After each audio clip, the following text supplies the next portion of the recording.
우리 교회 시니어 성도님들 60대, 70대 분들을 모시고 우리 9월에 일본 오키나와로 비전 트립을 떠날 준비를 하고 있습니다. 이 일을 위해서 우리 매주 수요일 저녁마다 함께 모이고 기도합니다. 올해 1월에 미얀마 단기 선교팀이 파송되어서 사역하고 돌아왔습니다. 그리고 2기 단기 선교팀을 모집합니다. 20명 모집하는데 우리 교회에 33명이 우리 지원을 했습니다. 미얀마 단기 선교팀은 우리 특별히 청년들 그리고 40대, 50대 성도님들을 중심으로 주축되어서 단기 선교하는 팀입니다. 아무래도 그 13분은 다음번에 가야 되지 않을까. 그만큼 우리 교회의 선교 열정이 아주 뜨겁습니다. 요즘 시대에 선교팀 하나 만들어서 우리 단기 선교든 비전 트립이든 보내려고 하면 여간 어려운 일이 아닙니다. 그런데 그런 일들이 성령께서 이루어 가셔서 하나하나 이루어져 간다라는데 참 감사할 뿐입니다.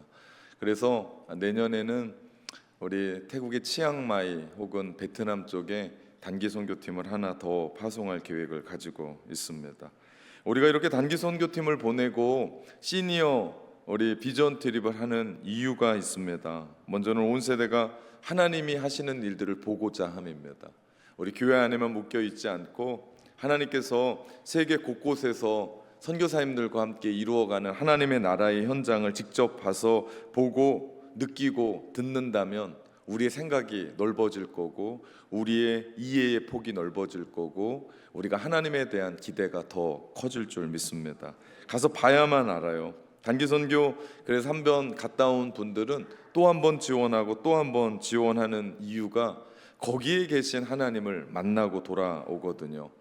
나를 필요로 하는 낯선 곳에 가서 함께 땀 흘리고 섬기고 아이들에게 복음을 전하고 이웃들에게 복음을 전하며 또 그곳에 어려운 현실 속에 있는 부분들을 고치고 함께하고 또 가정 방문을 하다 보면 우리 특별히 낙후한 지역이거든요. 어렵거든요. 그러다 보면 우리 아이들이 그런 곳에 가서 지금 내가 한국에서 살고 있는 것이 하나님의 은혜였구나. 우리 집안에는 바퀴벌레 한 마리가 없거든요. 그런데 선교지에 나가면 바퀴벌레를 깔고 안고 살아가고 있거든요. 그러니 아이들이 그곳에서 밥도 먹고 그곳에서 봉사도 하고 가정 방문해서 치우고 돌아오다 보면 그들의 삶의 의미를 찾게 되고 그리고 삶이 진지해집니다. 그리고 있는 자리에서 나에게 맡겨진 일들을 최선을 다하죠. 이것이 선교자적인 삶이에요. 학교에 돌아가서 그냥 학교 다녔는데 이제는 하나님이 나를 왜 부르시지? 라고 하는 마음으로 공부하게 되고 일터에서 직장에서 함께 일하는 분들은 그냥 내가 이 일하면서 돈 받지 그랬는데 이제는 직장에 보내주신 일터에 보내주신 그 뜻을 깨닫고 선교사적인 삶을 살아가게 되더라. 그러다 보면 인격이 변하고 신앙이 성숙하게 되고 그러다 보면 하나님이 그 한 사람을 향한 비전과 꿈을 발견하게 되죠. 그러다 보면 이 선교 훈련 단기 선교팀을 통해서 그리고 비전 트립을 통해서 하나님이 놀라운 일들을 하게 될 줄 믿습니다. 이 일들을 하려면 희생을 해야 돼요.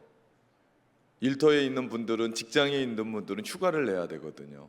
그리고 월차도 다 끌어 써야 되고 우리 아이들 역시도 청년들 역시도 아르바이트를 쉬어야 되고 그 시간대는 온전히 또 훈련 받으면서 함께 가는 희생이 필요합니다.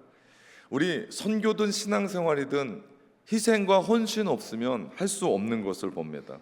우리 어제 전남 서지방에 우리 청소년 연합 캠프가 우리 교회에서 열렸는데 어제 2박 3일의 일정이 잘 끝났습니다.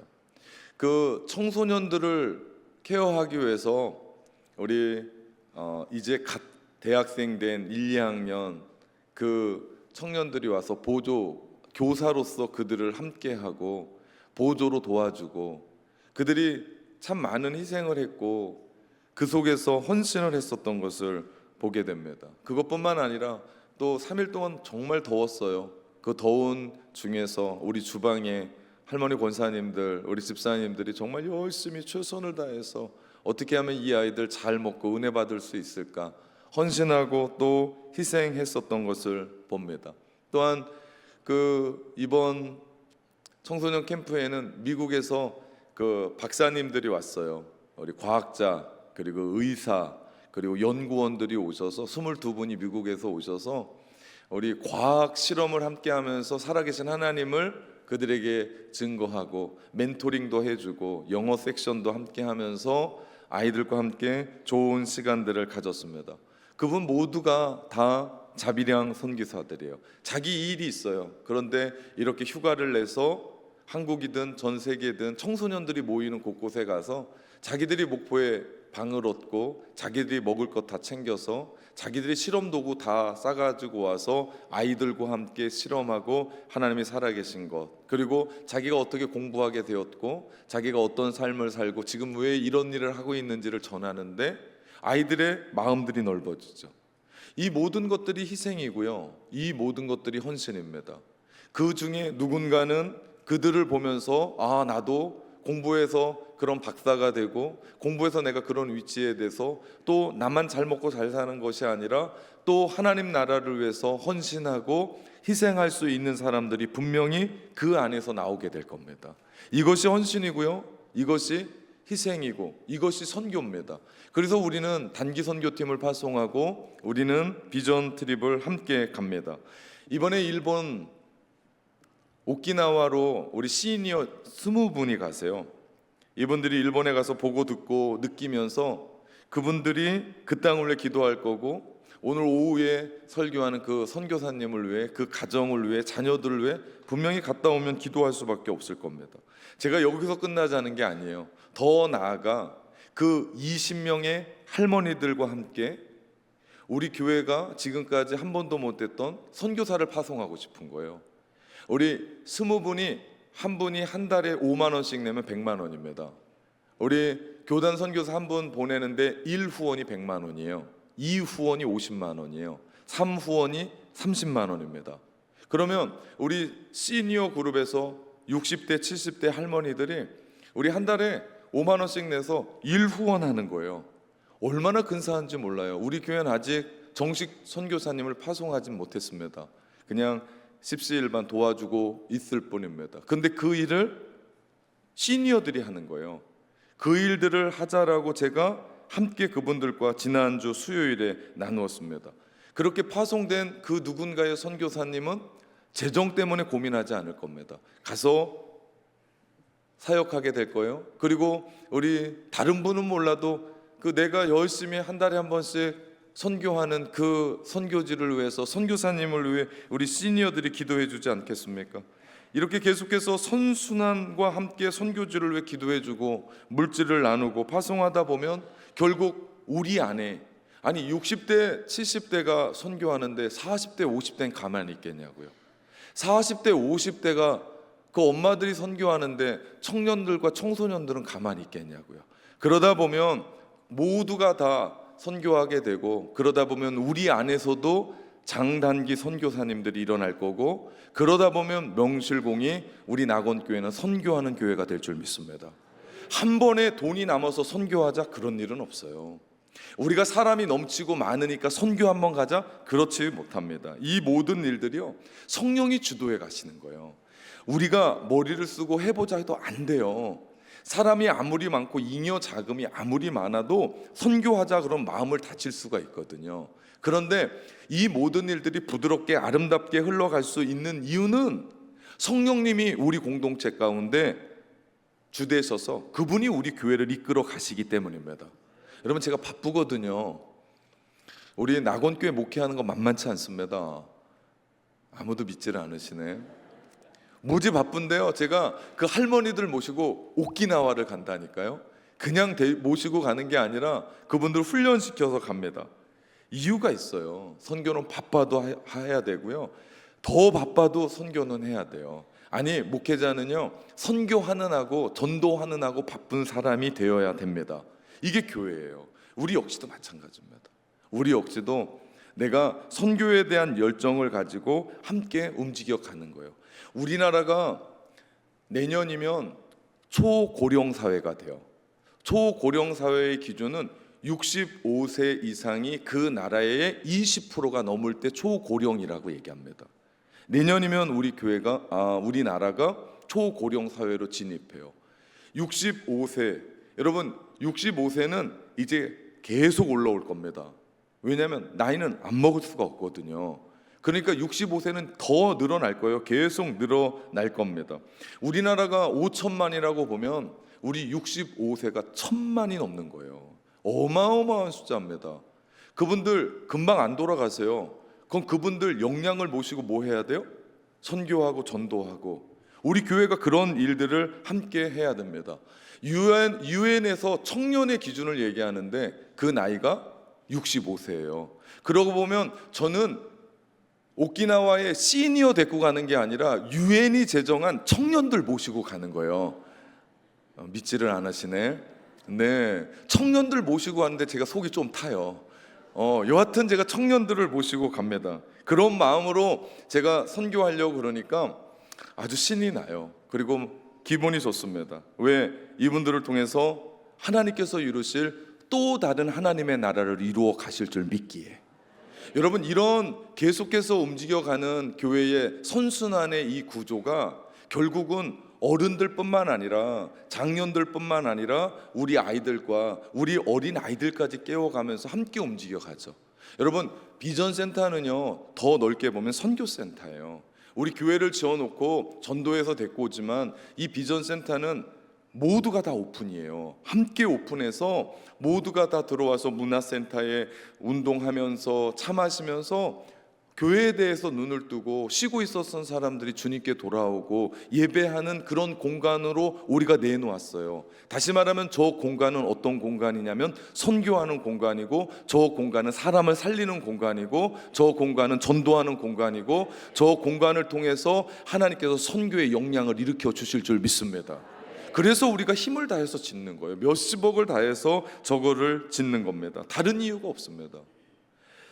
우리는 사도행전 13장을 통해서 안디옥 교회에 성령이 말씀하신 것을 듣고 바나바와 사울을 따로 세워서 선교사로 파송하는 것을 보았습니다. 우리가 여기서 알 수 있는 것은 그거예요. 교회의 선교란 성령의 음성을 듣고 성령이 보내라고 하시는 그 일에 활동하는 것을 근본으로 삼고 함께 움직여가는 거예요. 우리가 한번 해보자? 아니요, 그런 일은 없습니다. 성령이 우리 가운데 말씀하실 때 정말 중요한 거예요. 성령이 이루어 가시는 겁니다. 그들이 금식할 때 기도하면서 성령의 음성을 들었어요. 당사자인 바나바와 사울도 그 음성을 각기 들었거든요. 자기들이 음성을 들었다고 나는 갑니다 라고 일어나지 않았어요. 그들은 공동체 안에서 다른 사람들과 함께 의논했어요. 이 음성이 진짜냐, 성령께서 우리 가운데 말씀한 거냐 확인해보자, 체크해보자. 정말 그들이 금식하며 기도했을 때 성령이 주시는 음성이라고 들었어요. 그러자 그들은 지체 없이, 바나바는 안디옥 교회 담임 목사님이었어요. 그렇지만 바나바와 그리고 유력했었던 바울을 따로 세워서 성령이 파송하라고 했기 때문에 그들을 파송합니다. 4절 말씀에 보니까 그 두 사람이 성령의 보내심을 받고 1차 선교 여행을 하는 거예요. 바울이 3차, 사도행전은 3차 선교 여행을 하는 걸 봅니다. 그 1차가 바로 오늘 본문 4절부터 5절까지의 이야기입니다.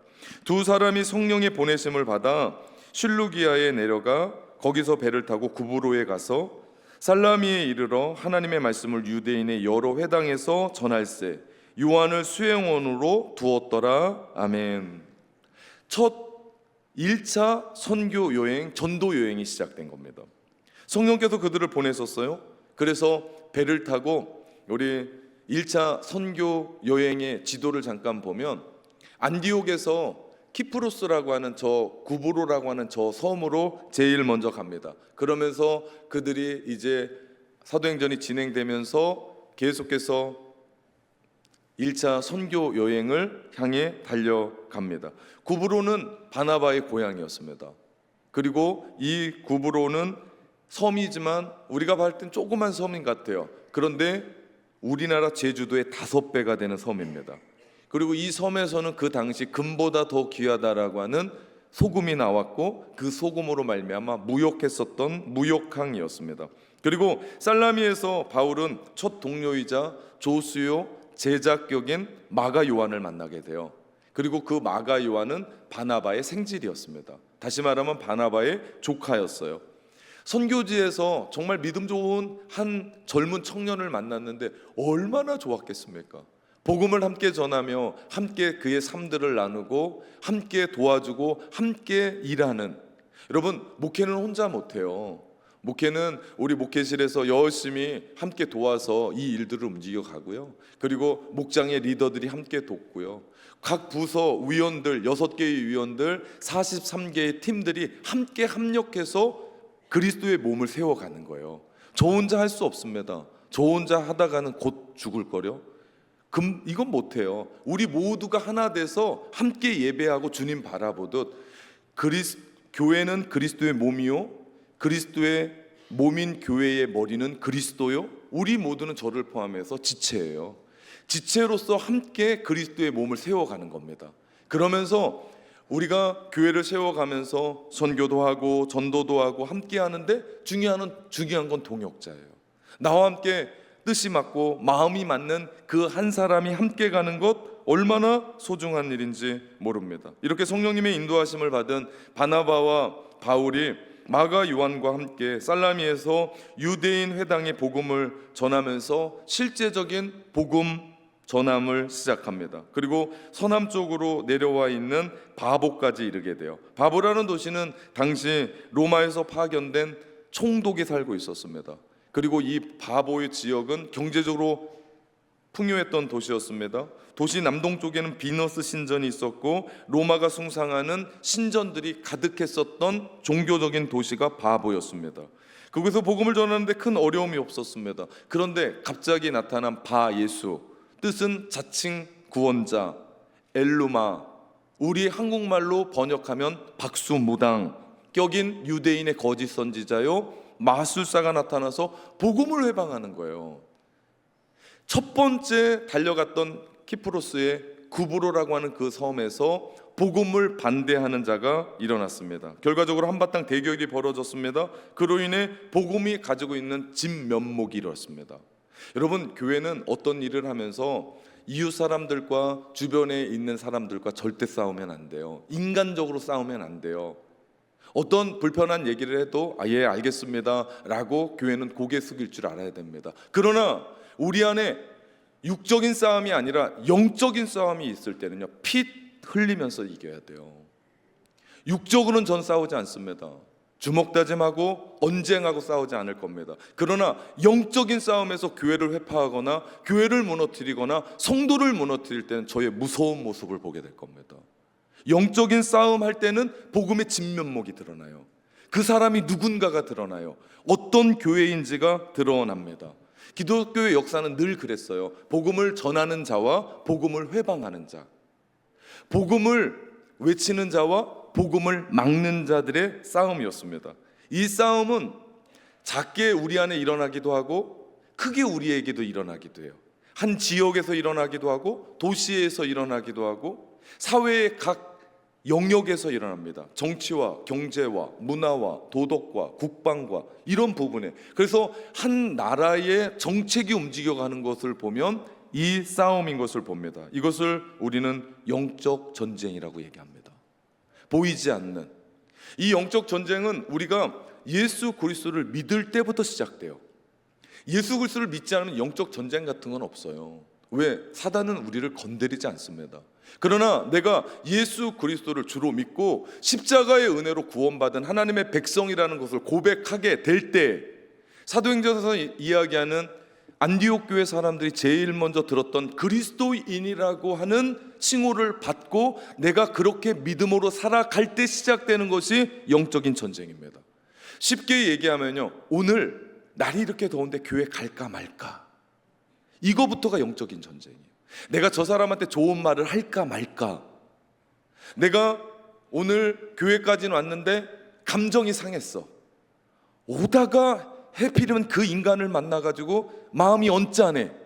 그래서 앞에서 현태 집사님 열심히 찬양 인도하는데 따라 할까 말까? 옆 사람이 나에게 밝게 샬롬하고 웃는데 저거를 받아칠까 아니면 인사를 할까? 이 모든 한 가지 한 가지가 영적인 전쟁입니다. 오늘 예배 드리는지 아니면 내가 왜 이곳에 왔는지, 여러분 이런 모든 이야기들이요 영적인 전쟁이에요. 다시 말하면 우리를 영적으로 살릴 건지 영적으로 죽일 건지. 복음을 방해하는 바예수, 엘루마와 같은 이들은 우리 주변에 수없이 많아요. 멀리 있지 않아요. 아주 가까운 곳에 있어요. 아주 손 뻗치는 곳에, 그리고 나랑 함께 이불 덮고 살고 있는 사람일지도 몰라요. 아주 가까운 데 방해하고 괴롭히고 외면하고, 그러면서 그들은 우리 가운데 어떻게 하기로 합니까? 포기하기로 해요. 뭘 포기하기로 해요? 신앙을 포기하고, 예수를 포기하고, 예배를 포기하고, 삶을 포기하고, 옛날처럼 살자는 거예요. 옛날처럼이 뭡니까? 예수 그리스도 믿기 전, 예수 그리스도를 알기 전, 옛 사람의 구습을 따라 살았던 옛 사람의 본성대로, 죄의 모습대로 살았던 그 모양 그대로를 살기 원해요. 우린 변화된 사람입니다. 누구든지 그리스도 안에 있으면 새로운 피조물이라, 이전 것은 지나갔으니 보라 새 것이 되었도다. 우리 예수 믿는 모든 사람들은 성령의 소욕을 가지고 살아가는 사람들이에요. 육체의 소욕을 살지 않습니다. 그런데 사단은 계속해서 우리 가운데 그리스도의 영광스러운 빛을 가리게 하고, 너는 원래 어두운 사람이었어, 너는 원래 옛사람이 죄인이었어, 너는 이런 삶을 살아야 돼, 그러면서 우리 가운데 계속 공격해 옵니다. 성경은 이 부분을 계속해서 강조하고 있어요. 악한 사단은 잠도 자지 않아요. 우는 사자와 같이 삼킬 자를 찾으며, 왜? 내 자식 만들어야 되거든요. 하나님 따라가는 그 부분에 빛을 가려서 오해하게 만들고, 시기하게 만들고, 질투하게 만들고, 그러면서 거기서 떨어져 나오기를 기대하면서 영광의 빛 가운데 들어가지 못하게 하거든요. 여러분, 신앙생활하다가 내 마음 가운데 갑작스럽게 누군가가 미워지거나, 신앙생활하면서 갑작스럽게 교회에 가기 싫어지거나, 갑작스럽게 앞에 설교하는 목사가 못생겨 보이거나, 갑작스럽게 앞에 있는 사람들이 앞에 있는 사람을 오해하게 생기면 영적 전쟁이 시작됐다는 걸 보고 사단이 나를 무너뜨린다는 것을 깨닫고, 여러분 짐을 싸가지고 교회에 와서 기도하기를 시작해야 돼요. 악의 영들은 우리 가운데 틈을 탑니다. 우리가 방심하고 있는 그 사이에 틈을 탑니다. 그러면서 자꾸 우리의 생각을 부추기고 오해하게 만들고 미워하게 만들고 계속해서 우리 가운데 공격해요. 이유는 한 가지입니다. 예수 그리스도의 빛을 보지 못하게 하고 하나님과의 관계 가운데 끊어지게 하는, 그들이 공중의 권세 잡은 자들입니다. 그들이 악한 세력입니다. 사단의 불순종한 아들 가운데 있으며 육체의 소욕을 불러일으켜 하나님의 말씀대로 살지 않고 육체의 소욕, 옛 본성대로 옛 모습대로 살아가게 만드는 것, 그들이 마귀라고도 하고 사단이라고 하는 악한 영들입니다. 이 시대의 사상가인 C.S. 루이스가 그런 얘기를 해요. 사단의 정책에 대해서. 악마와 관련해 사람들은 두 가지의 오류에 빠질 가능성이 있다. 이 두 가지가 모두 잘못이며 또 서로 반대되는 것이다. 하나는 악마의 존재를 믿지 못하게 하는 것이고, 다른 하나는 악마를 믿고 건전하지 못한 지나친 흥미를 느끼는 것이다. 악마들은 이 두 가지를 좋아한다. 어떤 사람은 마귀와 사단이 없다고 생각해요. 아니요, 있어요. 영적입니다. 힘도 가지고 있어요. 어떤 사람은 그거에 너무 몰두할 나머지 그것을 숭배하는 사람이 있어요. 여러분, 사단의 기질은 거짓말이에요. 그들은 거짓의 압입니다. 이 부분은 창세기 에덴 동산부터 거짓말을 일삼았어요. 우리는 이것을 알아야 돼요. 이것을 인식해야 됩니다. 그렇기 때문에 우리는 사단의 존재는 인정하되, 여러분 인정해야 돼요. 그러나 그 능력은 부인하라. 이것이 영적인 원리예요. 사단의 존재는 인정하되 그 능력은 부인하라.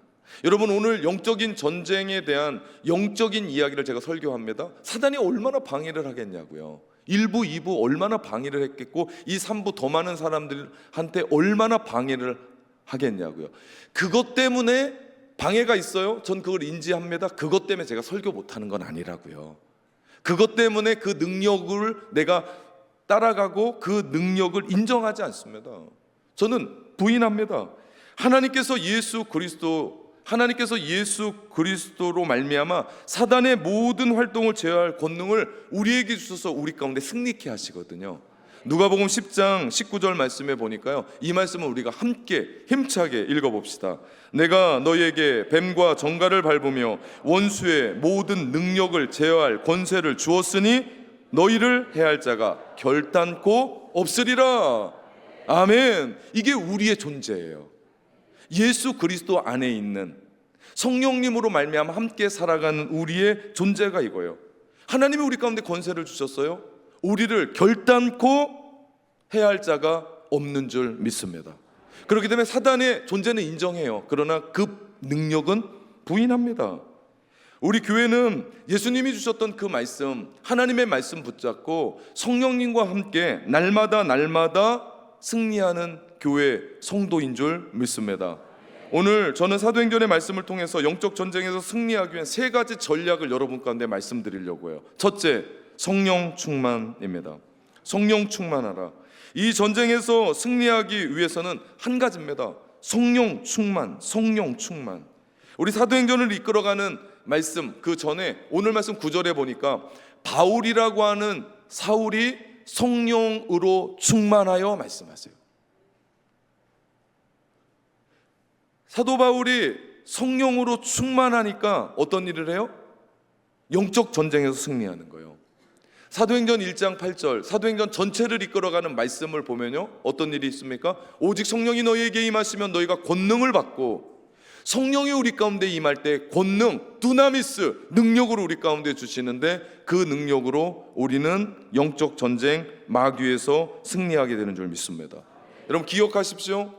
영적 전쟁에서 승리하는 길은 성령 충만입니다.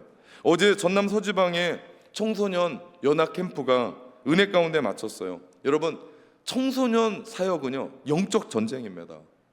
보통 놈들이 아니에요. 저보다 키도 더 크고요, 수염도 더 났고요, 얼굴도 험악해요. 그 아이들에게 주의 복음을 전하고 그 아이들을 주님으로 초청하고 함께 기도하려면요, 제가 그 설교 준비하느라고요, 그 설교하라고 하는 그 명령인지 뭔지 받고요, 제가 얼마나 고민하고 기도하고 함께 했는지 모릅니다. 그래서 제가 여러분에게 기도를 부탁드렸잖아요. 정말 온 세대가 함께하는 금요일 우리 기도회 때 우리 아이들 앞자리에 앉고 정말 우리 성도님들이요, 기도하는 분들이 뒤에 가득 찼어요. 전 그분들 때문에, 그분들이 천군 천사, 그분들이 저를 밀어주고 함께 기도해주고 아멘하고, 우리 청소년들이 안 넘어질 수가 없어요. 우리 청소년들이 안 변할 수가 없어요. 여러분이 기도를 얼마나 해주셨고 그날 같이 오셔서 함께 기도해 주셨던 분들 때문에 금요일 날 저녁에 엄청났습니다. 우리 청소년들 정말 하나님 앞에 내가 교회입니다, 너 주의 교회요 함께 외치며 내가 교회로 살아가겠습니다. 가는 곳곳마다 하나님의 나라를 전하는 교회로 살아가겠습니다. 공부하겠습니다. 하나님이 나를 어떻게 부르시는지 그 꿈을 향하여 달려가겠습니다. 여러분, 제가 첫날 설교했으면 저 어려웠을 겁니다. 얼마나 냉랭한지, 앞에서 예언자매 찬양 인도하는데 죽을 뻔했을 거예요 아마. 둘째 날 여러분이 기도의 그 포화를 보여주셔서 함께 기도했는데요, 느끼셨을 겁니다. 영적 전쟁입니다. 제 목소리가 지금 목소리보다 하나 더 올라가고, 지금 목이 이래요. 그래서 그들과 긴장감과 그 팽배함 속에서 이게 타이밍을 뺏기면 안 되거든요. 청소년 집회에서는 그 노인들처럼 네, 오늘은 성령께서 주시는 은혜를 다 자요. 그러면 그 타이밍 뺏겨지면 안 돼요. 성령께서 너희들과 함께 하시는데 너희들을 이끌어 가신다, 이 얘기가 계속 연결돼. 그러니 그 얘기가 1시간 반, 2시간, 그리고 그들과 함께 기도 쉬어도 안 돼요. 끝까지 마지막 예배하면서 뛸 때 그때까지. 여러분, 영적인 전쟁입니다. 오늘 이 자리도 역시 마찬가지예요. 그냥 한 것 같잖아요. 아니요, 그렇지 않습니다. 우리가 함께 기도하고 함께 예배하는 이 자리, 영적인 전쟁이죠. 그때 여러분의 기도로 말미암아 승리한 줄 믿습니다. 내전 비전센터 완공하고 나서 또 청소년 연합 집회 제가 또 초청했어요. 우리 청소년 분과의 목사님들이 정말 나이 드신 분들인데 아이들과 함께 자면서 그 아이들 케어하는데 그분들의 희생도 정말 놀랍더라고요. 제가 얘기했습니다. 저는 우리 교회에서 늘 여는 줄 알았어요. 그래서 하자고 그래서 늘 열었더니 처음이더만요. 처음이었대요. 제가 그런 얘기했습니다. 비전센터 세워지면 아래 커피숍도 있고, 그래서 목사님들 거기에 와서 같이, 제 방이 어디 아지트였어요. 목사님들이 들어오시더니 소파가 좋은지 나가질 않으세요. 나가야 제가 뭔가를 하고 설교를 준비할 텐데 너무 좋더라고요. 2층에 우리 문화센터에서, 그 3, 4층에 체육관에서, 우리 5층에 풋살장 만들었잖아요. 제가 한국의 여름을 이렇게 더운 줄 몰랐어요. 풋살하다 다 죽게 생겼어요. 그래서 제가 목회실에서 그런 얘기했습니다. 풋살장 여름 7월 8월은 워터파크 만들어서 거기서 애들 슬라이드 타고 물총 싸움하고 물놀이 하는 것. 그래서 제가 우리 목사님들한테 내년은 더 재밌을 거다. 청소년들 전남 서지방에 동지방까지 와서 2배 될 거다. 개봉박두. 제가 초대한다고 얘기했습니다. 얼마나 좋은지 몰라요. 저는요, 다음 세대들을 보면 눈물이 나요. 청소년들을 보면 가슴이 뛰어요. 아니, 제가 지금 그럴 나이냐고요. 근데 그 아이들을 보면요, 그 아이들이 뭔가만 해도 정말 뭉클해요. 여러분, 하나님의 눈물이 있는 곳이 사명이거든요. 여러분이 저를 잘못 만났을 수도 있어요. 왜 청소년들을 보면 눈물이 나는 목사를 만났는지 잘 모르겠지만, 저는 이 목포 땅에 있는 아이들을 보면요, 너무나 귀해요. 너무나 순수해요. 그 아이들과 함께 하나님의 나라를 이루어가며 이 땅에서부터 하나님의 놀라운 일들을 바라보는 그런 비전을 꿈꾸고 있습니다. 그러려면요, 영적인 싸움에서 이겨야 돼요.